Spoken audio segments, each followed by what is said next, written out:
नमस्ते दोस्तों, मेरा नाम है सचिन और आप देख रहे हैं यूट्यूब का मेरा चैनल सारा फैशन हिंदी। वीडियो का टॉपिक है कटोरी ब्लाउज़ और कटोरी ब्लाउज़ का साइज़ है 88 सेंटीमीटर। कटोरी ब्लाउज़ बनाने का इस सीरीज़ का ये हमारा चौथा स्टेप है। इस स्टेप में हम स्टिचिंग मार्जिन, सीम अलाउंस या तो फिर सिलाई मार्जिन आसानी से और एक्यूरेसी से कैसी ड्रॉ करना है, इसकी सबसे आसान टेक्निक सीखेंगे। ये टेक्निक बहुत इम्पोर्टेंट है, आसान भी है और आप सभी को इस टेक्निक का पता होना चाहिए, सीखना चाहिए।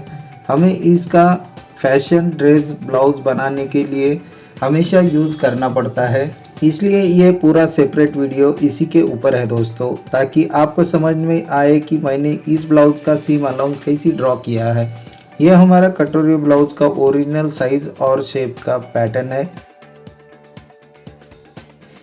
इसे हमें सिलाई मार्जिन ड्रॉ करना है या तो ऐड करना है। इसके लिए मैं इस पैटर्न को दूसरे पेपर के ऊपर सेट कर रहा हूँ, ताकि हमें ओरिजिनल पैटर्न और सिलाई मार्जिन वाले पेपर कटिंग का आपको डिफरेंस आसानी से समझ में आ जाए।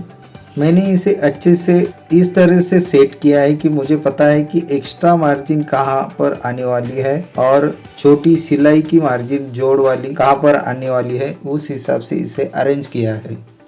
इसके लिए मैं दो पेंसिल यूज़ करूँगा। इन दो पेंसिल का यूज़ करके मैं सीम अलाउंस ड्रॉ करूँगा। फैब्रिक के दो पार्ट जोड़ने के लिए मुझे 1 सेंटीमीटर का मार्जिन लेना है। पेंसिल के दो टोक के बीच में का डिस्टेंस 0.7 सेंटीमीटर है, इसलिए मैं इन पेंसिल के बीच में का डिस्टेंस पेपर को फोल्ड करके बीच में रख के 1 सेंटीमीटर एडजस्ट करूँगा और फिर इसे सेलो टेप के मदद से दोनों पेंसिल को आपस में अच्छे से टाइट अटैच करूँगा।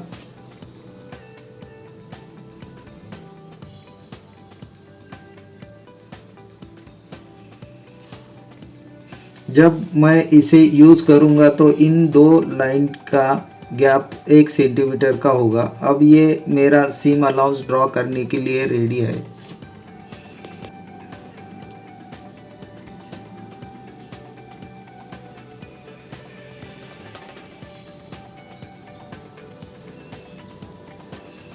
सेट किए हुए पैटर्न की पोजीशन को पिन लगाकर फिक्स कर देता हूँ, ताकि पैटर्न अपनी जगह से हिले नहीं।